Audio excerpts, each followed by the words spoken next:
Alright, but welcome. This video, we're simply just going to be taking a look at the two indicators I made, being key time openings and levels and key time windows. Now, these indicators are 100% not indicators that signal for you when to buy and sell in price.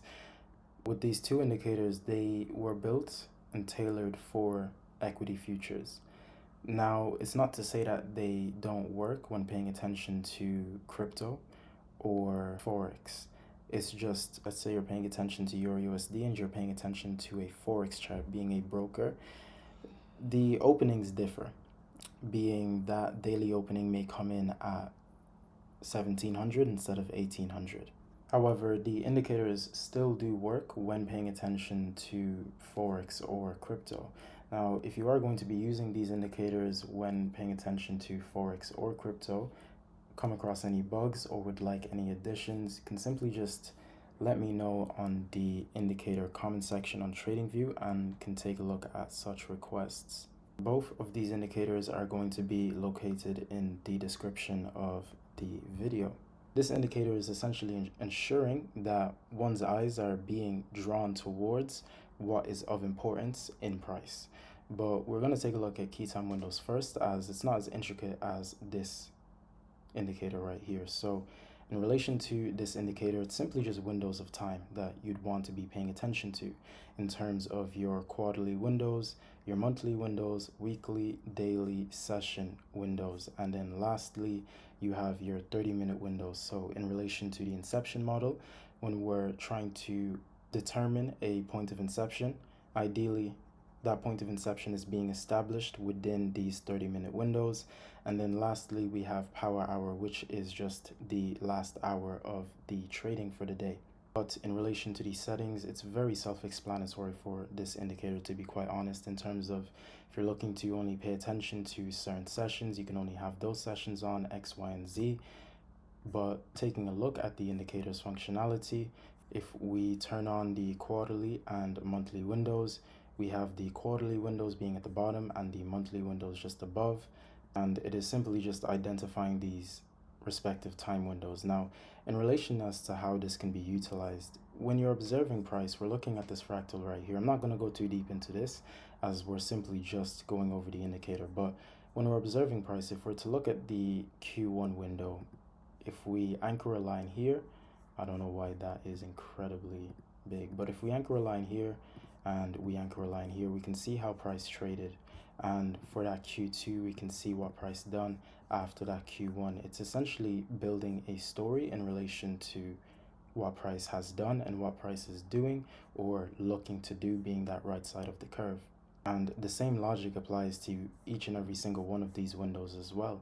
But if we drop down onto the daily time frame, we then have the weekly windows above the monthly windows, which are apparent here. Then when we drop down onto the 4-hour, the daily windows are then introduced. So we have that weekly window that we just paid attention to, and then you have those daily windows right here. So Monday, Tuesday, Wednesday, Thursday, Friday being within this week's trading, the first week of August, and then you have this current week's trading, Monday, Tuesday, Wednesday. Once Thursday opens, that window is then going to establish itself. Dropping down onto the hour 1, this is when the session windows are introduced, as well as the midnight opening divider. Midnight opening is a very important opening price, and it is a level that we should always be aware of where it is. So simply just having this divider here inside of the daily window, so we have that 1800 right here, and then you have that midnight opening right here. And then the sessions being your Asia, London, London lunch, pre-New York AM, New York lunch, and New York PM. And then when you drop down onto the M15, it's pretty much the exact same, no difference from the hour 1 and the M15. Now, having these session indicators here allows you to see how these sessions have delivered over the course of the day and previous days as well. Same logic applies to the rest of the windows. Now, of course, there are certain indicators where you can just have them on the chart, but I like my charts to be as clear as they can possibly be when it comes to analyzing the markets. Dropping down onto the M5, and this is where the next only visible change comes, being these 30-minute windows. So we have the 30-minute windows for Asia and all throughout the sessions right here as well. And then the very last one here being power hours. So you have that 1500 divider right here, the rest of it being your power hour. But that is essentially it for this indicator. Absolutely no difference when we drop down onto the M1 as well. Now, in relation to how I am personally running these indicators, I will go over that at the end of the video, but the keyword there was simply just personally. It's really just personal preference as to how you look to utilize these indicators in terms of what windows you want to be paying attention to, X, Y, and Z. So the next indicator being the last one, key time openings and levels. So this indicator, a whole lot more intricate, a whole lot more bulky, and this one very much aids when it comes to gauging order flow and paying attention to the right things. So simply just going to jump on to the 4 hour. Inside of the indicator, we have monthly ranges, weekly ranges, daily ranges, and your session ranges as well. So all of these sessions that we have quite literally just gone over during this indicator right here are apparent within this indicator as well. And then within the sessions, there are also key time openings for those sessions as well. And then you have your midnight opening, you have your regular trading hour close being your previous settlement, and then you have your first presented fair value gaps for the New York AM session as well as the New York PM session. So jumping onto the daily, we have that month opening and the previous month opening. So it is always going to refer the previous monthly opening or the previous key time opening to whatever key time opening is active. Very important that they are being paid attention to, as well as the fact that there is a look back as well. So if we activate the monthly high, low, and equilibrium isn't on, but we have that monthly high for July being that previous month high and the previous month low. If we're to turn on the equilibrium, well, presents itself right here being labeled as the previous month equilibrium. With label size can all be adjusted, and then we have the high, low, and equilibrium look back. So this being set to max 3, when the look back is set on, it's simply just going to refer back to the previous month's highs and lows, and another setting within it would be hide, high, low when touched. So for it to turn that off, we're going to see we have that May low of the month being right here, and then you have your May equilibrium, you have your June high of the month, June low of the month, so on and so forth. Now, when it comes to gauging order flow, like I mentioned, as to how it can be utilized, if we're paying attention to where price currently is right now, we're at the equilibrium of June's range. Now we're currently in the month of August, June being, well, 2 months ago. We know that at a point of equilibrium, it's going to invite for a consolidation, and that is exactly what we are seeing here as well. If we are to go back a little bit here, seeing these series of down close candles, series of up close candles, this is a valid formation of an order block, and we can see that the May equilibrium is located just right here. And we know that wherever you find your equilibrium, you're also going to find an order block paired along with it. And then you also have your key time opening for the months look back as well, so you can set that to 3, separate from the high, low, and equilibrium look back. We can also activate the weekly range here as well, since we are on the daily. So if we turn on the weekly range, we're going to see that previous week high, previous week low. Again, we can turn on that equilibrium if we so wanted to, with label size all adjustable. High, low look back, very much the exact same that we went over with the monthly, but it is max 8, I'm pretty sure. So it's all the way up to 8. I'm pretty sure it's only 3 that we need. You have the previous week's highs, lows, and equilibrium, and we have that 2607 low of the week would also be your July low of the month. So if we are to turn back on the monthly high and low, it's simply just going to replace it with the previous month low, because that low of the week was also declared the low of the month once the month of July ended up closing.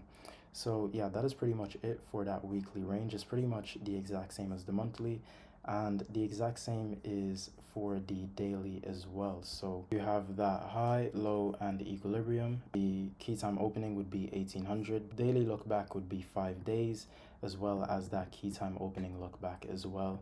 Hide the high and low, it cleans up the chart a whole lot more. But if you did want to leave on the high and low, it also is a level of insight as to how price is being delivered at that current point in time. Simply just drop down onto the 15-minute chart, and we're now going to take a look at the sessions. So there is a universal button for all of them. I was just using this by myself for a while in terms of, looking at what to change, what not to change until it's, met my satisfaction. So since all of these have their own individual setting in terms of, if I only want to pay attention to the high, I can turn off the low and I can turn off the equilibrium. But look, having to do that for every single one is simply just tedious. So there's a universal button. The only thing is that if the universal button is on, the session that you want to be paying attention to also has to be on. So the sessions also have their universal button as well. So if we just turn on that Asia, I'm going to turn off the high and low, and then turn on that London, New York AM, New York lunch, New York PM. So yeah, turn on all of those sessions. Now, haven't turned on London lunch and pre-New York AM because they don't really hold as much weight in comparison to these other sessions here as well. It's not to say that they're not as important. They still serve a level of importance, but they just don't hold as much weight in relation to the deliverance over the course of the day. But here we have all of these sessions being displayed. Now I've just turned off the hide, high, low for each and every single one. And when they are engaged, they're simply going to hide. Pretty self-explanatory. When they aren't engaged, they aren't going to hide. Now, with the session settings, each one of these sessions have a key time opening. They also have lookbacks, max being 3, as well as the high and low lookback being max 3. We can see that if we have that max lookback on 3, it's going to refer back to all of the previous Asia. So we have this Asia low right here being today's Asia low. The current session is only ever going to be referred to by its name being Asia low. The previous day's sessions, they're going to be referred to by their day. So we have that Tuesday Asia low, and we have that Asia low coming in right here. Again, in relation to the gauging of order flow, Tuesday Asia low, if you're to keep the highs and lows on your chart, although it can get messy, ideally you'd have separate charts for that. But if you are to keep them on your chart, again, it's a level of insight as to gauging order flow. You have your Asia low right here. During Asia, we have consolidation at the Asia low, as well as the fact that we are sitting around the 1800 opening, being that key time opening, the daily opening right there as well. Then lastly, you have that key time opening. Same logic as the universal button. The all key time opening has to be on, as well as the key time opening, in order for that key time opening to present itself. To be honest, that is pretty much it in relation to these sessions. The last two things would be, well, you have your IPDA key time opening. This also has its own respective look back as well. Max 5 aligning with that daily look back as well. And then you have your previous settlement key time opening as well. So with that midnight opening, look back being set on 5, it's simply just going to do what all of the other key time openings do in terms of referencing that key time opening accordingly. And then you have your regular trading hours close being your previous settlement. Now this also has a look back of 5. Now the only thing with this is that it's only visible when you are on the 1 minute chart. Reason why being is because the regular trading hours close is 16:14, and if we are to jump onto the regular trading hours, this is what we are essentially referring to in terms of our previous settlement closing. So we have the regular trading hour close being 16:14 right here, and all of those previous days ones as well. Now, the benefit of having your previous settlements is acknowledging the opening range gap that may occur during some sessions with the 9:30 opening. This gap can serve as a drawn liquidity in price. It can be utilized as supports, resistance. It can be utilized inside of the gap to invite for unpleasant conditions X, Y, and Z. So me personally, when I'm paying attention to these opening range gaps, I am layering them out in quadrants in order to gauge that order flow. So I'm not quite sure what part that was on the inception model, but it was a part anyway in terms of the opening range gaps, layering them out in quadrants. Order flow can be gauged. We can see that price action is sitting up at the upper quadrant right here. Sell side is being engineered just above the consequent encroachment of this opening range gap, this being a very clear drawn liquidity.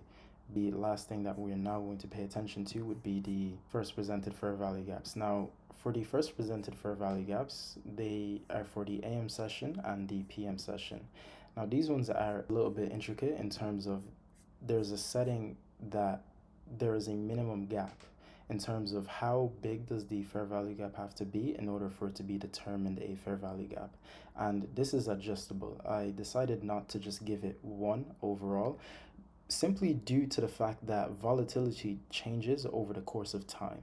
Sometimes if the volatility is not as high, a smaller gap may be required, as well as the fact that if you're using this indicator on different assets, for example, gold, a minimum gap of 3 points. Right now with gold's volatility, since it's currently in a consolidation, it's going to take a while for gold to print its first fair value gap or first presented fair value gap for that AM or PM session. So you'd want to adjust that accordingly to the asset that you are monitoring.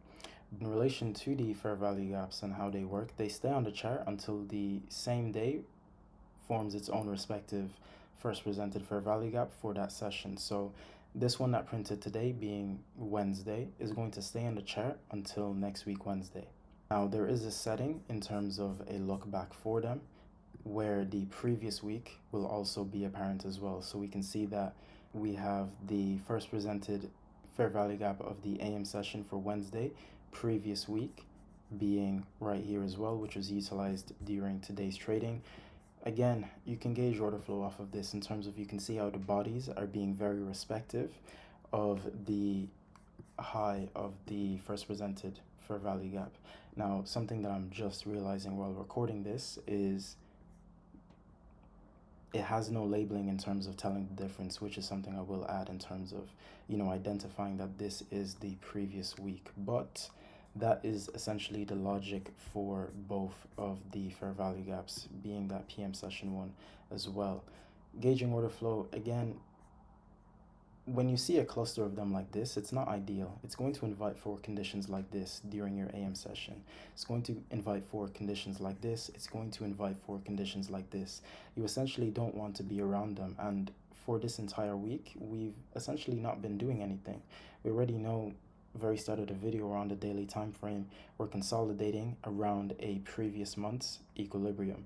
On the lower time frames, we're seeing, consolidation occur around these levels as well. So overall, it's really a case of just paying attention to the right things when you are engaging with price. You don't have to be paying attention to everything. You just have to be paying attention to the right things. All right, bet. So recording another part for this video, as I have made an addition to an indicator, being this indicator right here. So the addition would be an overlap detection system. Now, it is rather complex, which is why I'm recording a video instead of just allowing for the information bubbles to do their work. But essentially, what it does is if two levels are overlapping with each other, the indicator is going to shift one of the labels to the right side of the chart, allowing for the chart to not be as clustered when those levels are overlapping with each other, so that you can visibly see those levels. Now, this would be the setting that determines what is considered an overlap of levels. Now, it is very important that this setting is tailored to the asset that is being monitored. Right now, we're paying attention to NQ, and it is set on 1.56, meaning if two levels are within this threshold, the indicator is going to do its work in terms of shifting the labels so that the labels are clearly visible and not sitting on top of each other. And then this would simply just be the shift for the label in terms of how far out to the right side of the curve that label is going to shift. Now, this setting right here is only applicable or only applies or is only visible, noticeably visible, if this hide shifted label line is off. And we're going to take a look at it in just a second, but yeah, if this is off, this is when this is being applied. And then you have this. So these two are basically the exact same. This is essentially for when this is on. So to just jump in and take a look at it, I'm gonna go on to the M5 chart and then turn on the sessions and key time openings. So this is essentially what the indicator does with these settings on at this current point in time. Now, if I am to turn this off, it is essentially going to keep the 1330 and the 1400 line. So as of right now, we're only seeing a 930 line projecting out in time, and then we have that 1330 and 1400 on top. If we turn this off, it is going to bring back that 1330 and the 1400. And then in relation to the width, this is when this one is applicable in terms of how far out we want them to be, offsetting themselves on the right side of the chart. So well and truly, this is honestly just personal preference in terms of how far out you want them offset on the chart. But then once you turn this setting on, this setting no longer applies and it will adhere to whatever number is set right here. Now, the thing is, what we're currently looking at, the 930, 1330, 1400, they all printed on the exact same price level. Whatever level it says it is, being that 910, 50, they all printed on that exact same level, as well as the Wednesday pre-New York AM low and the New York AM low. These all printed on the exact same price level, being that 830 low right there. Now, for instance, if they don't print on the same level, what it's going to look like would be like this. So I have just turned on the look back for the London sessions, and we can see that we have this London low for today, and then we have that Tuesday London high, which are overlapping with each other. And then we also have today's London high and as well as Wednesday's 10 a.m. overlapping with each other as well.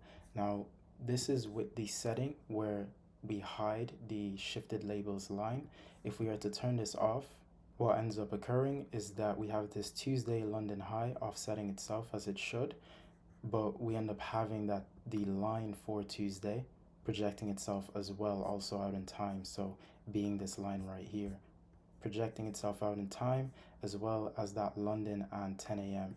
So that 10 a.m. opening coming in right here for Wednesday, somewhere inside of this segment of price action, its line is being projected out. But once we hide the shifted line, it's simply just going to jump in line. This is all determined by whatever this setting is set to. If we are to just drop this down a little bit, so dropping this down to 1.45, that Wednesday 10 a.m. opening is no longer in line with the London high. And then putting it back up, it will simply just shift itself in line with that London high. Due to the fact that the importance of this setting being tailored to whatever asset is being paid attention to, it would also be rather beneficial if there's multiple charts in terms of if I'm paying attention to ES, I can have ES set to whatever I deem an overlap of levels so that it's not adhering to whatever is an overlap of levels on NQ. The last thing for the setting would be there's no off button. It's simply if you just don't want the setting to be functioning at all, you simply just set the detection distance to 0 and they're no longer going to be overlapping with each other. But yeah, that is it overall for the indicators. Lastly, we're just going to take a look at how I am personally utilizing these indicators. Now, it's evident that there's a lot of chart layouts up at the top on the tabs right here. If we are to jump onto the 5-minute being today's trading, the only things I'm really paying attention to would just be the previous day high as well as these sessions. That is quite literally it. And then if I'm to jump onto the 15-minute, I'm paying attention to the look back of the daily highs and daily lows. So we have that previous day low right here, and then the previous day high was engaged with today, and as well as that Monday high was engaged with today, cracking correlation established there. You have that Friday low of day intact, Thursday low of day intact, your previous week high, previous week low, and then you have your opening, as well as the fact that I like to have the 1800 openings projected out in time for these previous days as well. And then when taking a look at the hourly, just have the previous week low. I have a look back set on for it, I can't remember how much the look back is. It might be 5. A look back of simply just 5, as well as the weekly openings as well. Monthly opening, previous month low, previous month high, and just the previous month equilibrium. It's essentially just all I need in order to come to a conclusion in terms of, okay, I want to see X, Y, and Z happen. Now, all of this is something that I would have just manually drawn on my chart.